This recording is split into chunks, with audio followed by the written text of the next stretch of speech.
Hey guys, Kenny here. I'm here to review the 2010 science fiction comedy Hot Tub Time Machine, starring John Cusack, Rob Corddry,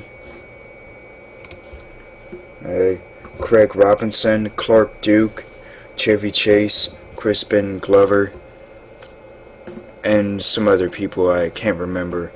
But this was so fun, and also the pretty it had a big impact on me because how the story played itself out at the end.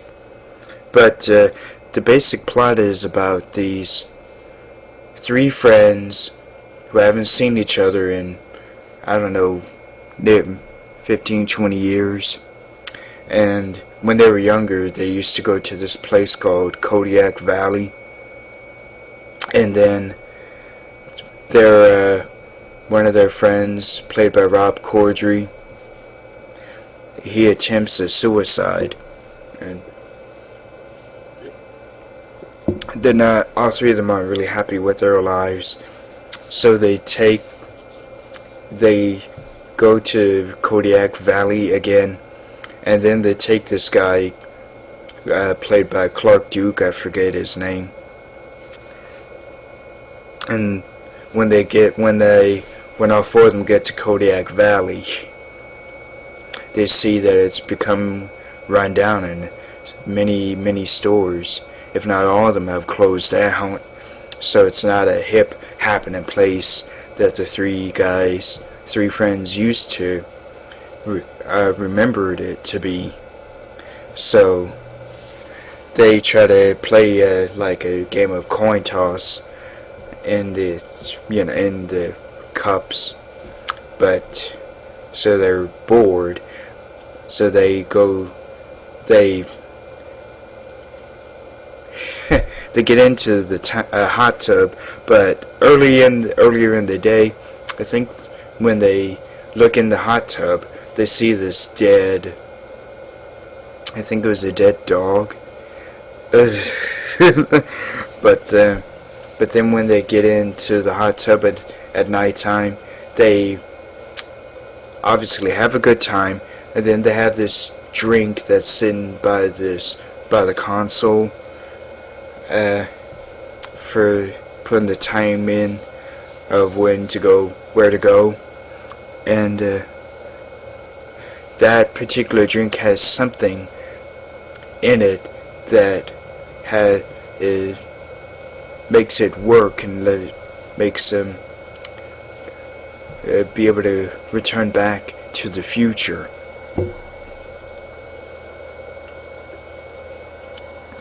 And then when they'll go back to 1986, the youngest guy, played by Clark Duke, tells them all that whatever they did in 1986 at that time there at Kodiak Valley, they have to do it all over again. If they don't, that'll put a riff in what happens in the future.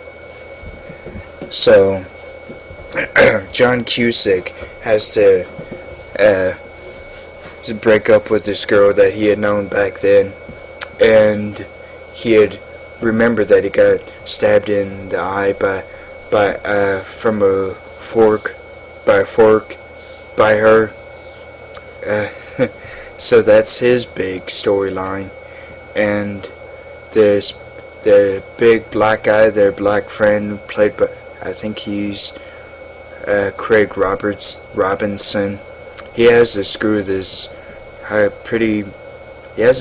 woman, and he has really conflicting feelings about it because he still believes in his heart that he's married.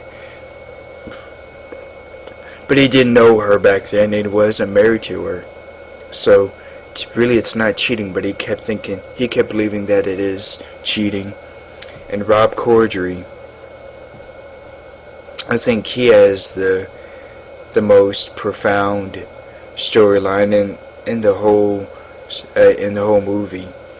There's this guy that kept picking on him and beating him up, and he has certain things that happen. Like there's this big fight that he has to uh, relive again between that guy and his friends. And the biggest thing about it was that his two friends didn't back him up back then, and then when he has to relive it again, he really expects his two friends to be there for him this time, but obviously they aren't. And Craig Robinson was he sang a gig that night back in '86, and then he must not have been very good because his music career that he was wanting to try and do didn't take off. But this time, when they go back to '86, being older, he's fantastic.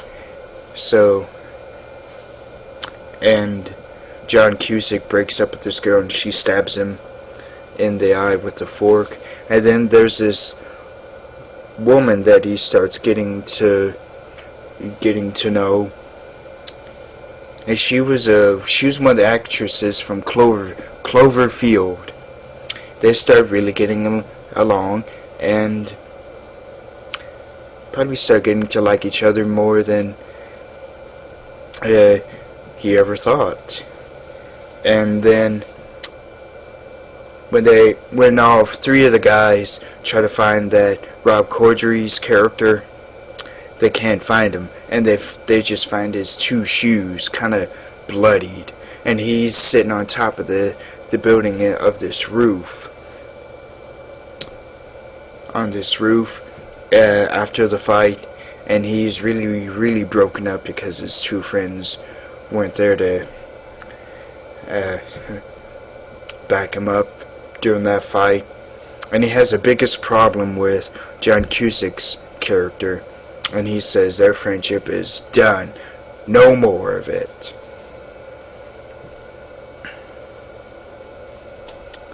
And then when Rob Corddry stays in '86, but the three guys, John Cusack, Craig Robinson, and Clark Duke, they go back to, I guess, this year, 2010, and when they go back, their lives changed somehow. Like Craig Robinson's storyline, before they went to Kodiak Valley, his wife had cheated on him. So when he goes back, to her this time, she knows the guy, but she never did do anything with him. She didn't cheat on him. She didn't cheat on her husband this time. And he also has a little music studio in his house set up, so his music career obviously took off. So their life is much better. And John Cusack has two or three kids with that mysterious woman that he knew at Kodiak Valley when they went back in time. So he's happy with her too.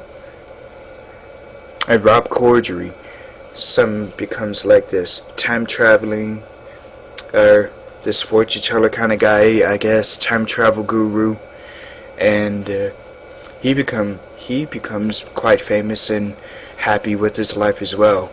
And he had screwed this woman who turns out to be the Clark Duke's character's mother, and he's the father, but he didn't know about it until they went back in time and he was screwing her. And so all three of them start ending up being really happy with each other, and they eat around at this table, and they say that they're really happy with how their lives have turned out when they went coming back to 2010. So this was such a good comedy. I highly recommend this. So I don't know if there's anything else I want to say about it. It's just go see it, please. So stay cool and roll out to the movies.